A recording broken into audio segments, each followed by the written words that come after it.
मित्रों नमस्कार। मुग्धा एस्ट्रो में मैं आपका स्वागत करती हूँ।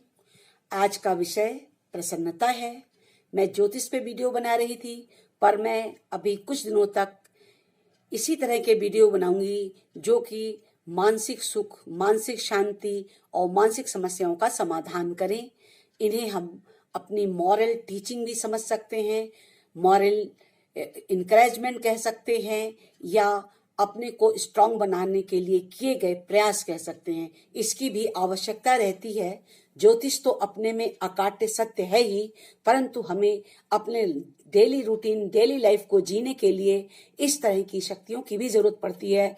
बूस्टिंग पावर चाहिए, मोटिवेशनल चाहिए, जिससे हमारा शरीर एनर्जी से भर जाए, हमारा माइंड अच्छे विचारों से भर जाए और हम अपने डेली रूटीन काम को ठीक से अंजाम दे सके। क्योंकि समस्याएं तो पग पग पर हैं और उन समस्याओं से निपटने के लिए हर दिन हमें निरंतर नए प्रयास करने पड़ते हैं। तो आज मैंने टॉपिक चुना है प्रसन्नता। प्रसन्न रहने से हमें कितना आनंद आता है, सुख मिलता है, शांति मिलती है, काम करने की जो अपार शक्ति आती है वो प्रसन्नता में छिपी हुई है। आज मैं उसी पे आपसे बात करने जा रही हूँ। देखिए, प्रसन्नता मनुष्य जीवन की सबसे अमूल्य निधि है।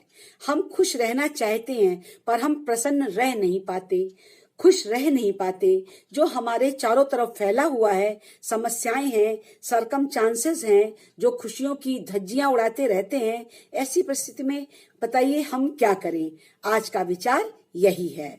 आपको बाहर से दिखाना, खिलखिलाना या खुश रहने के लिए गुनगुनाना, ये बाहर से खुश रहने या दिखने के लिए किए गए प्रयास मात्र हैं, पर ये अंदर की खुशी नहीं है। सोचिए, क्या ये अंदर की खुशी है? वो ये तरीके नहीं है।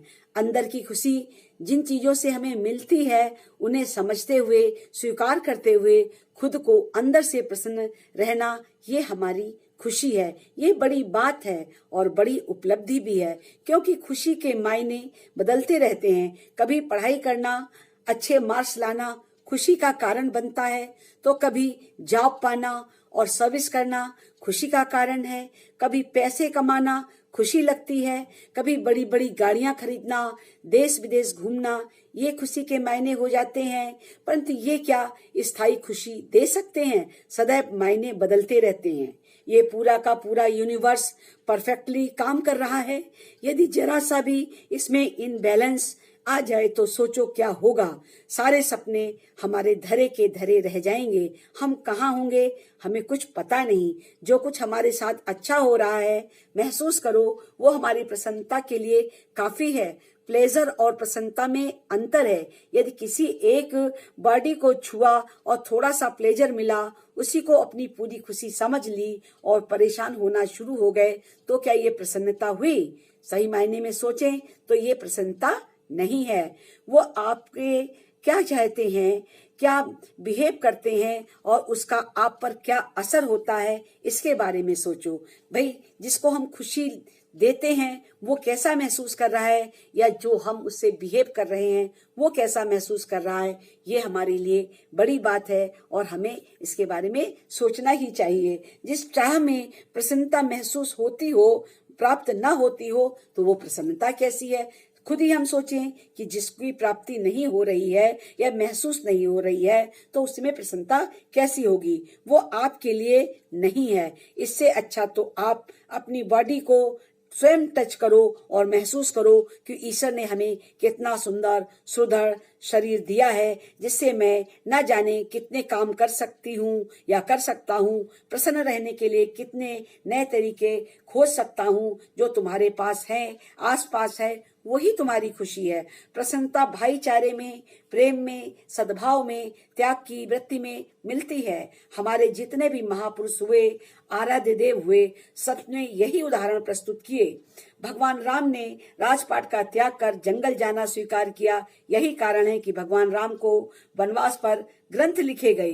14 वर्ष के वनवास के बारे में सब जानते हैं, परंतु राजकाज के बारे में कम लोग जानते हैं। शिव जी का अगर हम उदाहरण रखें, देखें, तो रावण शिव जी का परम भक्त था, परंतु उसे हे दृष्टि से देखते हैं। क्यों देखते हैं? क्योंकि वे दूसरों की सुख संपत्ति, यश वैभव का हरण करता था। जो सुख वैभव किसी को कष्ट पहुंचाकर प्राप्त होता है वो खुशी कैसे दे सकता है।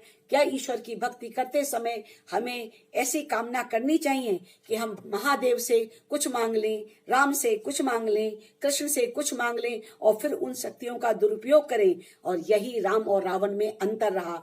राम की खुशी त्याग में थी और रावण की खुशी चीजों को अपने कब्जे में कर लेने की, हरण कर लेने की, अपने अधिकार में कर लेने की थी। अतः दोनों की खुशी और प्राप्ति में अंतर हुआ। रावण के साथ जो हुआ कि लंका भी नाश हो गई और उसका भी नाश हो गया। हमें ऐसी किसी खुशी की तरफ नहीं दौड़ना चाहिए जो छलावा हो।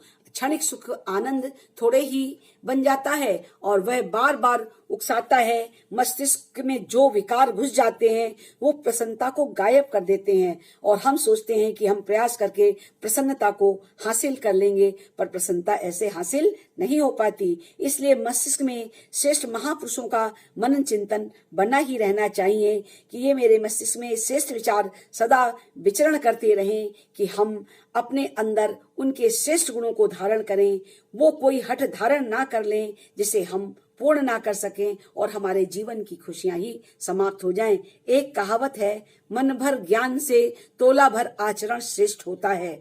इसी को गांठ बांधकर बिठा लें तो फिर देखें कितनी खुशी मिलेगी। और जो विचारों में कुविचार का तांता लगा रहता है, इसने ये कहा, उसने वो कहा, किसने क्या किया, कल बॉस को क्या उत्तर देना है, पत्नी ने बाजार से लाने के लिए क्या कहा था और हम भूल गए, कुछ गलत ले आए, कुछ गलत हो गया। ये जो रोजमर्रा की जिंदगी की उलझने हैं जो हम सुलझाएंगे तो पर पूरी तरह से ये सुलझेंगी नहीं।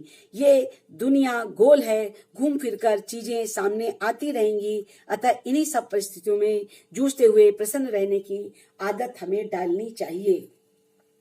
मनुष्य को ढेर सारी ऊर्जा प्राप्त है और उसका गलत प्रयोग